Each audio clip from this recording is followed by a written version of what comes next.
Assalomu alaykum chorva ishqibozlari. Bugungi videomda qilgan maslahatlar. Videomga komment yozishgan ekan odamlar, o'shalarning maslahatiga ko'ra bugun ona qo'yimizni sutini ko'paytirish maqsadida atala tayyorlagan edik. Bu atalani bu qo'ylar yeganda, lekin bu ona qo'y ataylabdan tayyorlab bergan atalarimizni yemagan. Xudo xolasa mana bolasini ham ancha emizyapti. O'zi onasi emizyotdi. Bu bola emishni refleksi yo'q deb o'yladik. Emyapti bolasi ham, uni ko'rib qoldi onam.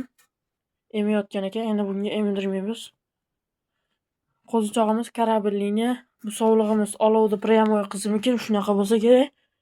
Nariginimiz hashaka, oddiy hisor qo'y, lekin bu ikkalasidan ancha jonliroq chiqdi bu qo'yimiz qora. Shunaqa gaplar. Akalar podpiskani bosib qo'yinglar, yangi chorvadorman. Yangi chorvaga qiziqishni boshladim. Podpiska bosib qo'llab-quvvatlasanglar, men sizlardan minnatdor bo'laman. Hammaga rahmat. Obuna bo'lib qo'yinglar.